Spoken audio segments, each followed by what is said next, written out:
80 only, 80 psychiatrists for the whole population of 46 million Ugandans, meaning one psychiatrist to 575, which is a very damning figure. And I just informed them that most of the psychiatrists are in academic institutions like university, and that you are actually in a university and you are invigilating exams and you are going to steal a few minutes to just come and speak to us. And so we are so grateful for the opportunity that you have granted us. And I don't want to take a lot of time because I know you need to rush back to continue with the exams. And so, yeah, welcome. So I've already mentioned our speaker is Dr. Letizia Atim. She's one of the 80 psychiatrists in the country, and she's based in Soroti University, and she's going to take us through this session this afternoon. Let me just put the slides up and let me know if it's up so you can go right away. Welcome. Thank you. Thank you very much, Joanne, for that nice introduction. Very much to the point. Thank you. Thank you. Thank you very much. Okay. So, you have maybe about 18 minutes so that we can give maybe some time for people to ask questions, and then yeah, so feel free. And I know you have to also rush back. Okay, thank you. So today our topic is a very interesting one, very, very important. We are looking at two important disorders, that is depression and anxiety. They have become very, very common, especially in these days with so many stressors of all kinds, especially post-COVID time. From COVID, this became very, very common. So we shall be looking at depression and anxiety, how to recognize them, and how to better manage them. So this is our layout. We shall look at why we should care and what depression is, what anxiety is, and how we can manage them. Then we shall have a brief question and answer session. So John, you can move the slides. So why should you care? Why is it important to actually look at these disorders? So depression, as I had said earlier, is a common mental disorder. About 5% of adults suffer from depression, and women tend to be more affected than men. And about 301 million individuals are affected by anxiety disorders, according to the World Health Organization. And for those who are very interested in money, we have seen that depression costs about 1 trillion. About 1 trillion is lost to global productivity each year. And half of the cases of suicide are due to the depressive disorder. So in Uganda, about 12% have suffered from probable mental health issues, according to the recent census. And we have had about 200,000 suicide cases, especially affecting the young people. 25% increase in mental health cases between 2023 and 2024 financial year, and anxiety and depression were the most common disorders. So economic stress and widespread substance abuse are the key contributing factors of the rising disorders. So what are these disorders really? How can we recognize them? How can we recognize anxiety? How can we recognize depression? So not everybody is depressed. It is a clinical syndrome. Not all sadness is depression. So you have to have had at least a low mood for at least 2 weeks, characterized by lack of interest and irritability. So when we talk about a low mood here, we are looking at sadness, feeling angry, feeling tearful, feeling hopeless, and then you should also be irritable. You can be sad, you can have a low mood, or you can be irritable. And for the children and adolescents, usually they are not sad, usually it's more the irritability. So you can be fatigued. You find yourself feeling fatigued without a lot of exertion, or you can have disrupted sleep. Commonly, you find it difficult. You wake up early, you go to bed early, but you find yourself waking up earlier than usual. Then loss of appetite and loss of weight. Sometimes it can be mistaken for the common medical conditions that we have, like malaria. So you find that somebody may be treated for malaria, typhoid, and many other conditions before actually you come to this diagnosis of depression. Then poor concentration and indecisiveness. And also feeling suicidal, feeling like harming yourself, and then thoughts of guilt. You feel guilty even when something is not your fault. You just feel guilty. Then psychomotor retardation, you just find yourself slow. You find it difficult to think. You think slowly. Even your movements are slow. And then for anxiety, here you have excessive worry or fear. So you are irritable. You can also be irritable. You may be restless. You find it hard to settle. You have tension. You have body aches, or you have poor sleep. Commonly for anxiety, you go to bed, but then you find it difficult to catch sleep. You may go to bed at around 8 p.m. and you catch sleep at 12 in a night. You may have palpitations. You feel like your heart is racing. It beats very fast even when you're not hungry. Then you could have racing thoughts where you feel like your thoughts keep moving in a circle. They just move too fast. So I decided to look at both these disorders. First, because they are common. Second is because they tend to have similarities and they tend to occur at the same time. So there are some of the shared signs. You can have sleep problems in both depression and anxiety. You can have difficulty with sleep, difficulty with concentration. You easily get irritable and you're fatigued most of the time. Then symptoms that are unique to depression, usually in depression, you're sad, you feel guilty, you have slowed movement, you have appetite shifts, while in anxiety, you may have panic attacks or you may have muscle tension and racing thoughts, and these symptoms don't occur in depression. So usually, the co-occurrence and risk factors, up to about 70% of co-occurrence in youth. Usually in youth, you find that both depression and anxiety tend to occur at the same time. Then 46% of depressed people have also anxiety. That is in the general population. So why do they tend to co-occur? They have shared mechanisms. You find that the parts of the brain that are responsible for these disorders are similar. And then also they have, in both disorders, there is low serotonin. That is a chemical which is responsible for happiness and calmness. So you find that this chemical is depleted in both depression and anxiety. And then they have also a similar genetic predisposition. So the risk factors, genetics, we have seen they have a similar genetic predisposition. Then we can also have psychological risk factors like trauma, and then somebody's temperament.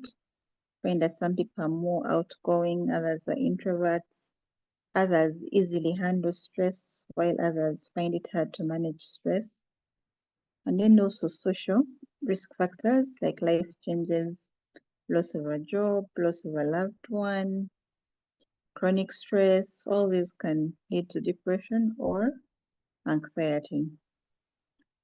So there are common myths. People tend to tell others that it's just sadness. Somebody tells you, I'm feeling very low and I'm feeling fatigued, I can't sleep, and you're told it's just sadness.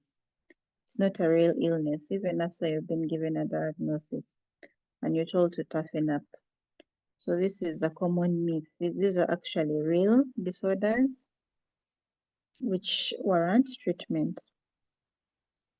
And it's not a fault on somebody's personality or anything like that.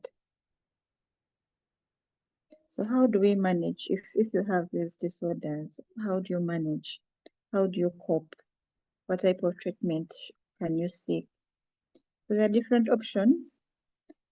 We have professional options. For instance, there's the medications that is after an assessment. And then we can also have what they call talk therapies. There's something called cognitive behavioral therapy, which is the gold standard. Here we are looking at somebody's thoughts and behaviors. You find that in these disorders, there are dysfunctional thoughts and dysfunctional behaviors. Your thoughts usually determine how you behave, and even your behavior will also determine how you feel. So in CBT, we are addressing the dysfunctional thoughts that somebody may be having because of a disorder, and also behaviors that are making the depression continue. For instance, somebody may be self-isolating, no longer going out with friends.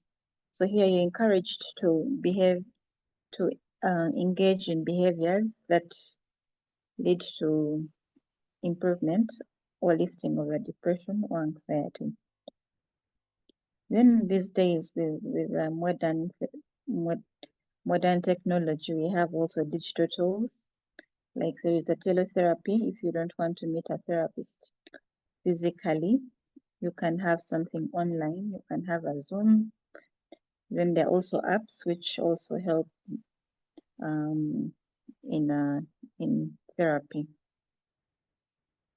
Then there are also lifestyle changes that somebody may engage in. Sleep is very important in this world where things are very fast. You have deadlines, you have reports, and you just feel like you can't sleep. Once in a while, it's okay, but if it's something that is regular, you may end up actually breaking down and getting depression or anxiety. Then a healthy diet is very important. Exercise increases the levels of these chemicals responsible for a happy mood and a calm mood. In mindfulness and stress reduction, grounding, journaling, also setting small goals. Sometimes you can get discouraged when you set a very huge goal and you do not achieve it. So you're encouraged to set small goals that are achievable, that make you get excited to achieve. And then social support, our relatives, our friends, it's very important. Don't put yourself in a cocoon. Sometimes, okay, people disappoint us and you feel like, okay, I think I should just live on my own. But social support is very important. Eventually, if you live on your own, nobody is an island. You can easily either get depressed or you may suffer some sort of anxiety disorder. So what can we do? What can we do really? We need to destigmatize depression and anxiety. You know, sometimes when somebody mentions they're depressed, we're like, hey, you're depressed? Really? Like it's a huge thing, eh? How can you be overwhelmed by your life to the extent of getting depressed?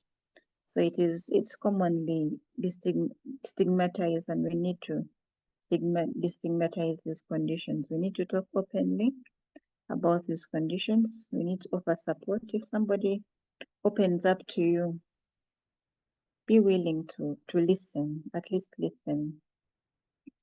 And then advocate for policy and mental health services.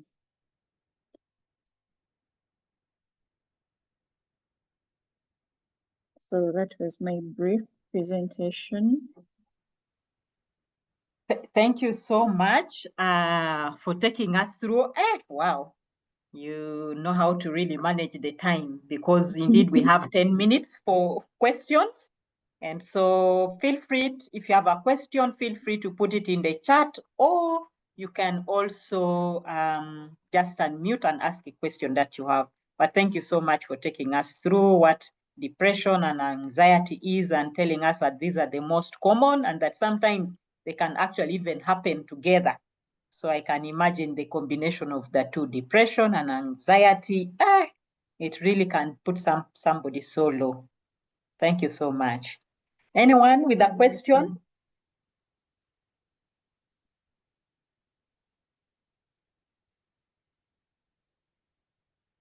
Questions? Is there anyone with a question? Is it that everything was presented clearly and you don't have anything, anything to ask?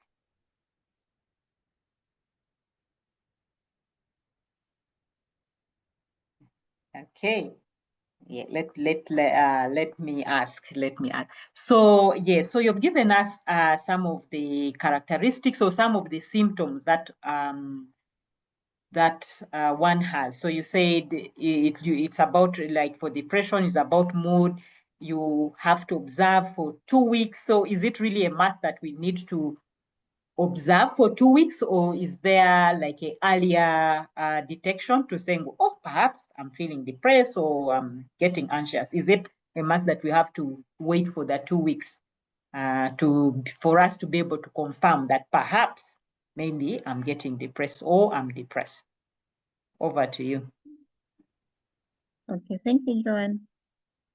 So Okay. usually, to actually make a diagnosis of depression, you have to have had symptoms for 2 weeks, because not we usually go through stress, and not every stress is a disorder. It's very normal to go through stress. So it is when it has become, it has gone beyond, gone beyond, it's persistent. That's when we can say it is a disorder. But otherwise, before, you could just be reacting to something. Maybe you had an argument with somebody and you're adjusting to that emotional change. But after some time, you can overcome it. So if we start treating you before, and yet you have your psychological system has not been unable to process it. So we go through different stressors that we can actually process and manage on our own.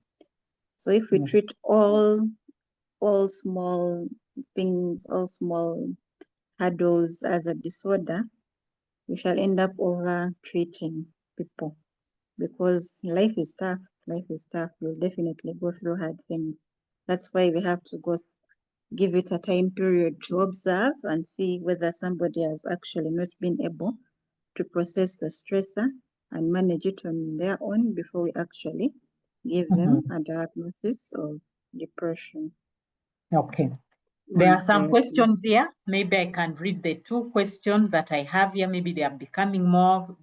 First of all, they're appreciating your presentation, and then they're asking, one of the questions is what is the most common signs of anxiety? And then, can depression and anxiety cause body aches? And let me see, how can we help a person that we see is going through depression or anxiety, but they are defensive about it? Yes, let's take the final one here. I just had a discussion with my friend yesterday when she advised me to take mental health course or to help address the parents of children with special needs. Please, do you have any recommendations for me? At Satya. Okay. I hope you can remember the questions about for. Yes. Okay, let me take one by one. I can look at them here. I've seen them in the chat. Okay. So the first one, what are the most common signs of anxiety? So anxiety generally is excessive worry, the most common sign. is excessive worry or fears. Those are the main symptoms. Without them, actually, we cannot make a diagnosis of anxiety. Even if you're fatigued, you're restless, but you do not have excessive worry or anxiety, there we cannot make a diagnosis of any anxiety disorder. And then sleeplessness, that is also one of the most common signs. Having trouble catching sleep, that is also one of the most common signs. And then things like body signs like palpitations, having a tension, you feel like your body is tense. Usually those are the most common signs of anxiety. Then The next one somebody was, asked, can depression, anxiety cause body aches? yes, very true. Yes, very, very true. Actually, yeah, especially for anxiety. Depression, not commonly, but for anxiety, you find that the whole body is tense. So you end up getting the aches because of the tenseness of the body. And then also the other chemicals that are released when somebody is anxious, which can increase your pain threshold. You tend to feel pain more easily. Even when it's a slight pain, you tend to feel the pain more easily. So you will get the body aches. So Okay. it's definitely, it can occur. The other question was about how can you help a friend or somebody who is, you see they are depressed or anxious, but they are defensive about it. Okay. So sometimes people don't want to open up because of the way we approach them. So I think the way we approach them is also important. You don't approach them like you are slapping a diagnosis on them. You're depressed, you're anxious. You can ask somebody, just tell them you don't look yourself these days. You don't look like like the usual person of every day. You seem to be different. Something seems to have changed. Can I support you in any way? Then somebody will tell you, maybe I can't sleep or I'm feeling tense. Then you say, this sounds like excessive stress, which could be getting into depression or anxiety. So you've not come with a with a point of giving them a diagnosis, but from a point of concern. So the way you approach somebody is very helpful for the person to open up. Okay. Yeah. So we have two questions. Then CEO also had Gemina had put her hand up. Maybe you can go through where can, the Satya who said somebody recommended that she goes and attends a mental health course. So where could she attend that course? Then Tracy is also asking, does depression make people fat? And also, where can somebody get therapy and at what are the price ranges? Maybe if we can answer that, then we can go to those who are putting up their hands as well. Okay. Okay, so the mental health courses. Oh, wow. All right. Mental health courses. It depends if you want to do a course in psychotherapy, or you want to do a professional course, or you want to upgrade. So there are various places. I know Makerere University has these courses. They have the professional courses if you want to upgrade in a course of psychotherapy, that is learning how to offer talk therapies.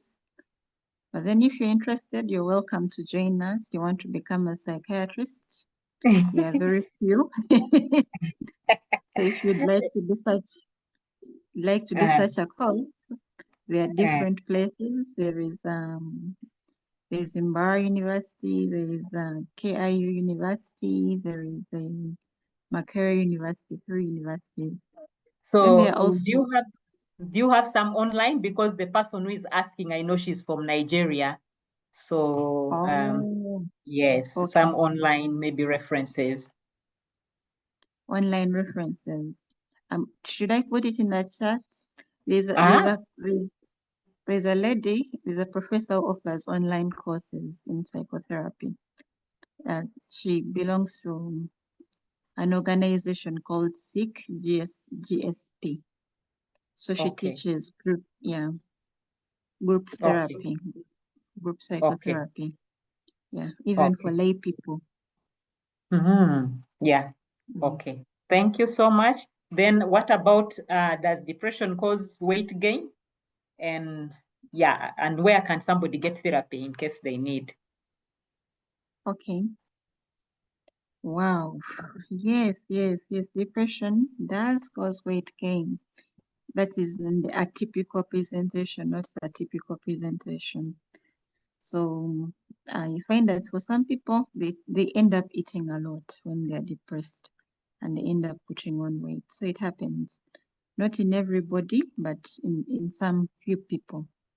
They can put on weight. They may also sleep too much instead of sleeping too little, and they eat too much, and they also put on weight. So it is possible. Yeah, one can put on weight when depressed instead of losing weight.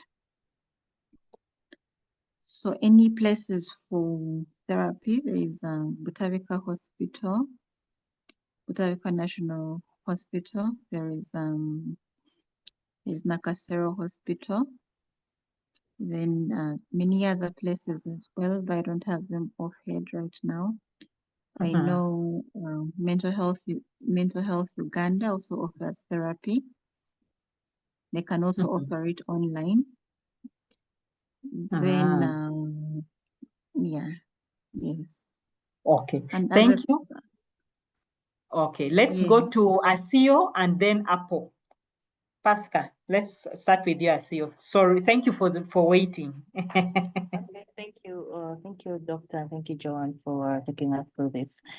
It's Aisu Isu. Natasio. Aisu, thank you, Joanne. So, Yes. I'd like to know from Doctor, you know how you take medication for certain condition, and you know this is your dose for 5 days or 10 days, and the doctor tells you at the end of the days it should be better. Is it the same with depressants, the medication that one gets for depression? Usually, are the end results good, or it's more of a trial and let's see how it goes? Thank you. Thank Maybe you. let Pascal also ask, so then you have the two questions. Okay, thank you, Joan and Dr. Tim, for the good presentation. Mine is about hot temper. There are people who justify, they say for us in our family, our weakness is hot temper.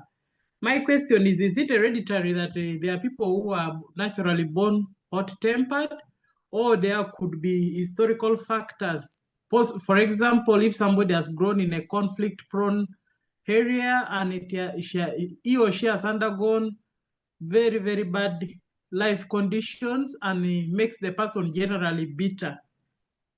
And then when you talked about the 2 weeks, is the 2 weeks like constant, having these signs and symptoms constantly for 2 weeks? Or it can be like when you have an issue, you get irritated, then when things are okay, you are free? Or it needs like constant situations, like these symptoms for constantly for 2 weeks? Thank you. Thank you so much, Pascal. Over to you, Doctor. Thank you, Pascal, for that question. Let me start with the 2 weeks period.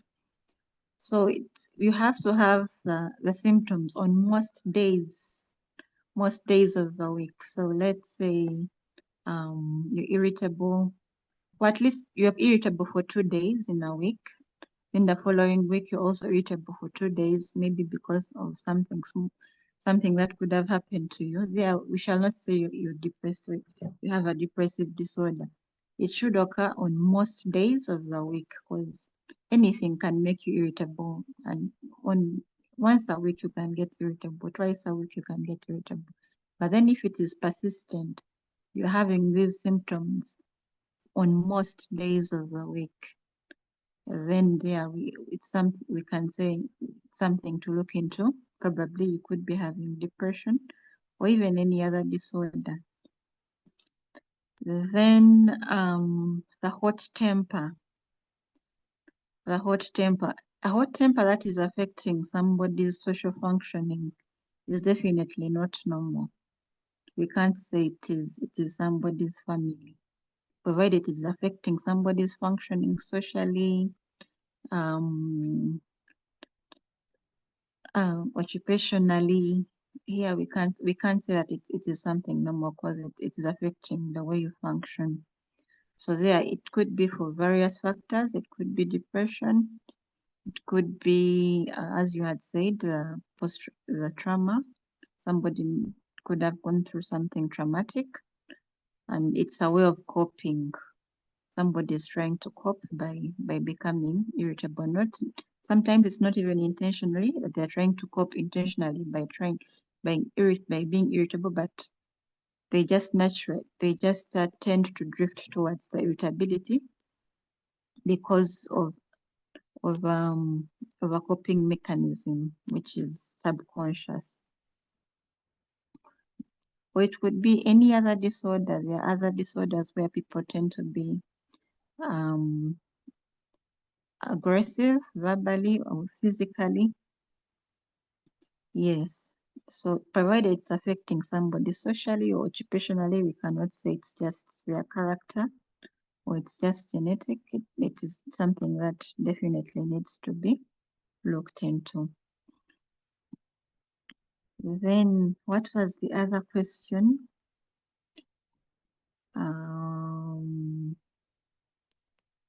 John, do you remember the question? The first one.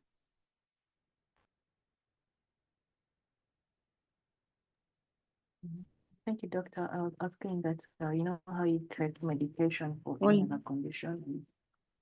Oh, yes, thank you. Yes. So, for most people tend to recover from depression, but there is always a percentage of people who may need extra treatment. We usually start at a small dose and then we monitor. We give it about a month and see if there's an improvement. And then for most patients who suffer from depression, we treat for about 6 months to a year. That's when usually by 6 months, many patients have recovered, and then we just treat an extra 6 months up to about a year just to prevent a relapse. But in some patients, one may need extra treatment. They may need an extra drug, more than one drug, or they may need, in addition, a psychological treatment, psychological therapy. Like as I had said earlier, I talked about cognitive behavior therapy. So at times we also need, in addition to the medication, we also need to give cognitive behavior therapy or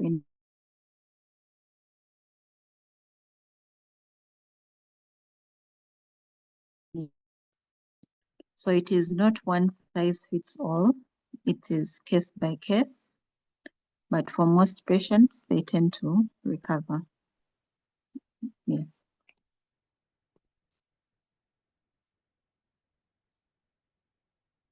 Is that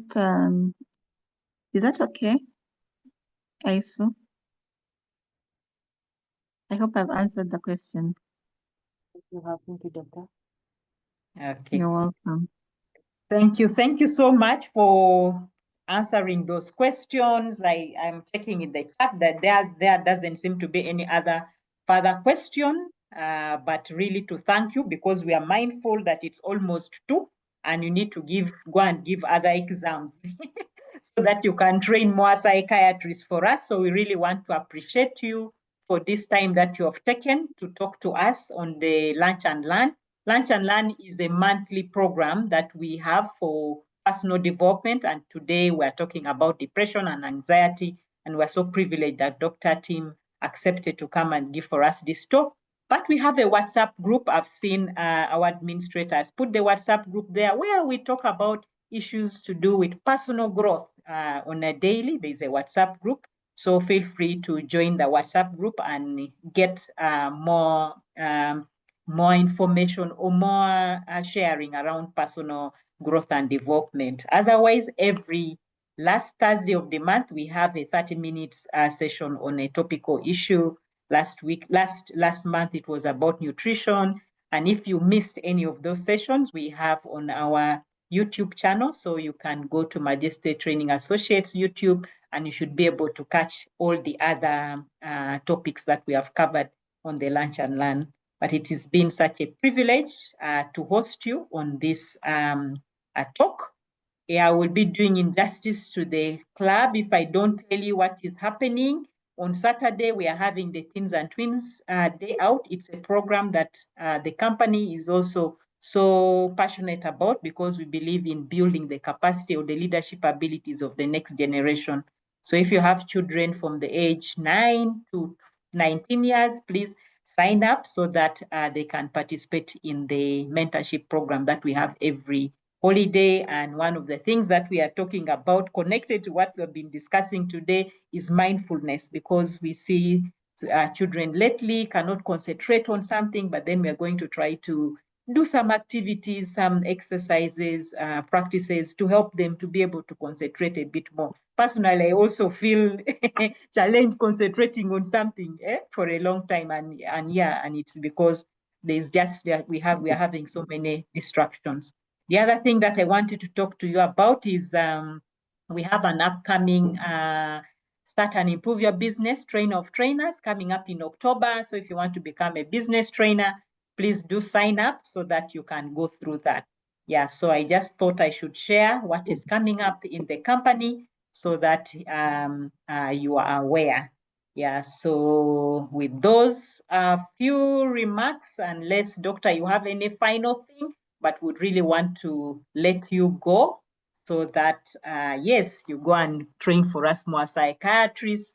And those of us who have been on this talk today, let's share the information with others and let's help others, because one of the things she said is like, let's destigmatize. So let's not stigmatize people. If we see somebody has a problem, then maybe we need to approach them the way we talk with, the way we should be one that shows that we actually want to help. Yeah, so thank you so much.